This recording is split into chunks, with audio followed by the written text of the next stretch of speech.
Tottenham 1, Manchester City 0. It's been 5 years since we've moved to our new stadium, maybe 4 years.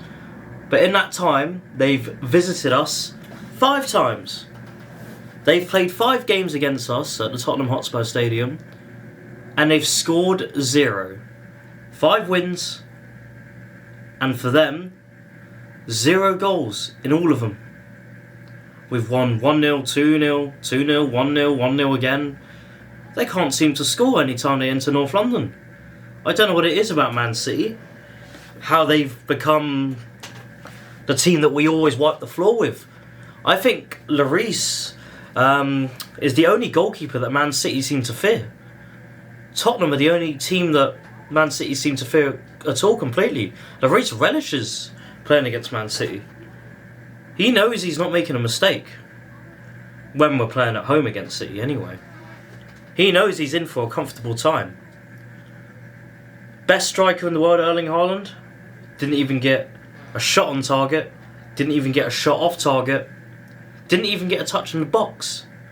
There was an early challenge, I think it was in the 20th minute, where Haaland received the ball on the halfway line, laid it off, but then 0.1 seconds later, Romero slides in, clatters him, sends that message early on that he's in for the roughest game of his life. He didn't get a squeak after that. Did anyone else see Erling Haaland that entire game besides that one moment where Romero completely tackled him, got his deserved yellow?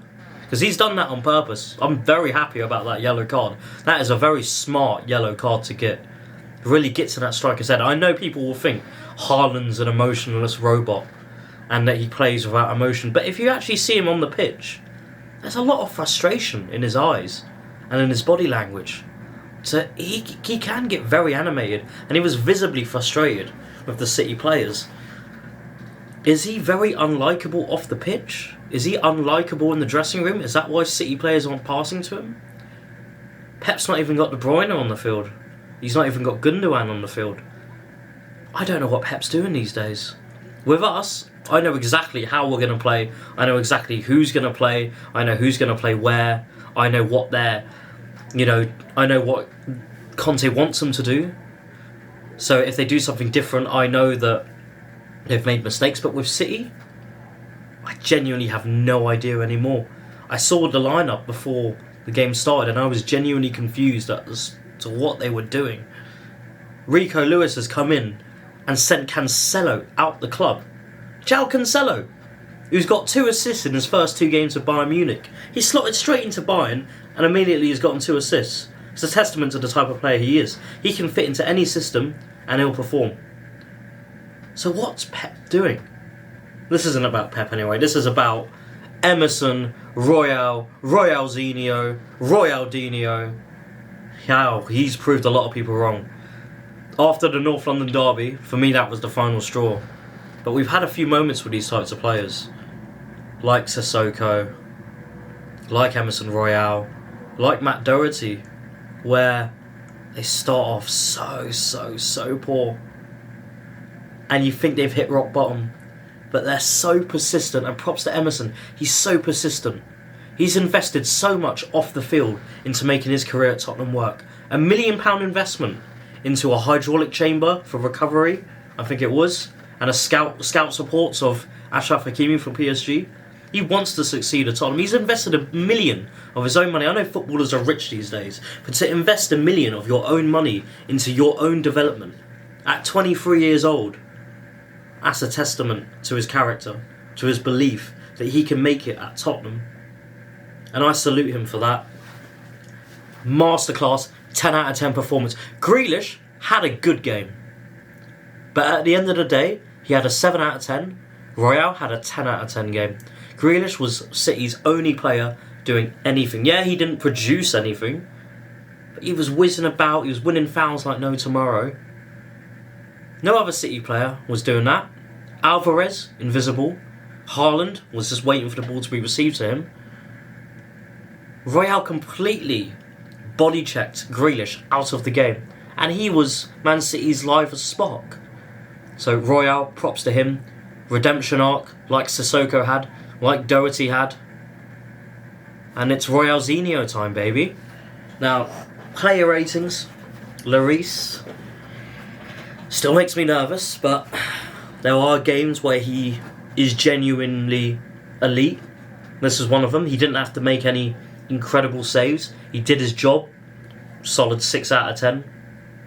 I consider my averages 5 out of 10 for an average game. A 6 is slightly above average. That's how I do my ratings. I don't believe 6 being the average. I believe 5 being the average. So Lloris slightly above average, 6. Perisic, probably our worst player. Probably our worst player on the night. Sloppy in defence, sloppy on the ball, sloppy off the ball, sloppy on attack. It's not looking good for him at the moment. His form's definitely gone downhill. And with Cess there to replace him, I'm not very confident about the left side at the moment. So I hope Perisic can pick things up again. Gets a 4 for me, slightly below average performance. Ben Davis, a 6, above average performance. He always puts in a 6 out of 10. I don't think he's ever put in a 5 out of 10 or a 4 or 3. He's never disastrous. He's always decent, sometimes good. And today it was decent and sometimes good. So he gets a 6. Dyer, I thought he showed excellent aggression, excellent defensive awareness. I'll give him a 7. To completely take Haaland out of the game, to mark him out of the game, to hold that defensive line, to push forward and aggress in midfield. He timed it all well. Props to him. He's made a recovery there. Let's hope that we have a solidified die for the rest of the season, because we've got Leicester away next and Romero's red carded. So either we're going to play Emerson Royale at right centre back, or we're bringing in Davinson Sanchez back. We need Dyer to be on top form again. So let's hope this is the start of it for him again. Romero, I'm going to give him an 8. That red card doesn't bring it any down for me.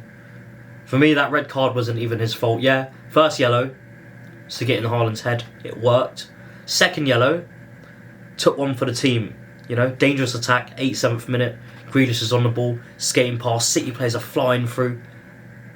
That situation only occurred because Højbjerg had a sloppy touch and gave the ball away. Romero had to take one for the team. If Højbjerg doesn't have that sloppy touch, we finished the game with 11 men. Romero took one for the team. Massive respect to him. Did what he had to do. And he got a round of applause. He got a standing ovation when he got red carded. That tells you all you need to know about a centre-back's performance. When you get a standing ovation, when you get red carded. Excellent performance today from him.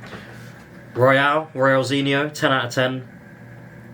Everything he did. Defended so well, attacked so well. He's quick, he's deceptively quick. His cross to Kane as well was a thing of beauty. I think it took Kane by surprise. I think the reason why Kane missed his volley from Emerson's cross, he didn't expect it. None of us expected it. But I think Royale expected it. He's coming on leaps and bounds. We have to keep backing him now. I don't see how Porro can come in for the next game, but what I would do personally, because we have AC Milan 3 days after, is I'd play Porro right wing back against Leicester and Davinson Sanchez right centre back, and then when it comes to Milan, have Emerson back in there, because Rafael Leao is a strong player. I know he's been a bit off recently, but he's still a strong player. Royale can match him. Let Royale match him. So rest Royale against Leicester. Play Porro, because we're going to be attacking Leicester. We're not going to be defending against Leicester. Play Porro, and then let's play Royale against Milan to defend against Leao. That's perfect for me. Højbjerg, amazing performance. Amazing. So underrated. His goal involvements this season have just skyrocketed. This part of his game, I think we first saw glimpses of it at the Euros with Denmark, of Højbjerg in a more attacking role. He's really coming on leaps and bounds of it now. He's contributing to the attack, he's contributing to the defence, he's contributing to the dog work, the box-to-box work. He's looking like a complete package. And next to him, Bentancur, amazing as well. Under pressure, can receive the ball, under any circumstance, will turn and will play the right pass. Højbjerg for me gets an 8. Bentancur for me gets a 7. Amazing pressing from Højbjerg for Kane's goal as well. Rodri plays the ball into midfield to Lewis. Højbjerg nips in front of him, does a little shimmy dance, squares it off to Kane. 1-0. So midfield is looking decent. Now look, their jobs aren't there to be. They're not the chief creators, Højbjerg and Bentancur. That's not their jobs. Our formation and our tactics have always been to have quality and creativity from the wide positions. Højbjerg and Bentancur's job isn't to get on the ball and play an outside of the boot flick into Kane or anything like that. You know, they're not Emerson, not like an Ozil role, not like a De Bruyne role. They're there to do box-to-box work and contribute attacking and defensively. That's their roles. It's the box-to-box role there for them. Then we've got Sonny. Wow. You could just tell when he received the ball and he turned and ran. His body language, his dribbling, it looked completely different to the Sonny we've seen even a few weeks ago, even a few months ago. You could tell the confidence in his running. Yeah, he's got to get that final pass better, that final decision. He's got to make it right. But that looks like the basics are back for him. He can run again. He can dribble again. That's what we wanted from him. It's a 7 for him. It's what we wanted. I think he's going to score against Leicester. Now we have Kulusevski as well. What more can we say about Kulusevski? 7 out of 10. Another good performance. Receives the ball. He's so good at cutting in from the right, playing it onto his left foot, crossing it in from the left. So creative. He is our most creative player besides Kane. Love Kulusevski. And the main man himself, Kane, gets a 9 out of 10 for me. Because Royale, man of the match. Kane, beautiful performance again. Showing levels, showing why he is the most well-rounded striker we will see. Drops into midfield, can defend so well. You know when he's like 36, 37, he can easily drop into midfield, even defence. His game isn't reliant on pace. I can see his game evolving into midfield or into defence. And he'll still be taking penalties, you know. He can still beat Shearer's record from midfield, from defence. He's good on corners. You know, he can ping a pass. Unbelievable player. And to become Tottenham's record all-time goal scorer is absolutely incredible. King Kane. Amazing. I think he will be staying at Tottenham. But we do need that trophy. We do need that FA Cup. And we do need that top 4. That's our goal this season. FA Cup and top 4. That is the goal this season. Make no mistake about that. Champions League. If we beat Milan, we beat Milan. If we don't, we don't. It's the FA Cup and it's the top 4. That's what we want. Now we got Leicester next. I think Kane's going to be hungry for that hat-trick that he hasn't had for a while. So I'll be captaining him on fantasy because he hates playing against... He hates Leicester. He loves scoring against Leicester. Leicester hate playing against him. 18 goals in the Premier League against Leicester. You best believe he's getting a hat-trick. I fully believe that. Come on, you Spurs.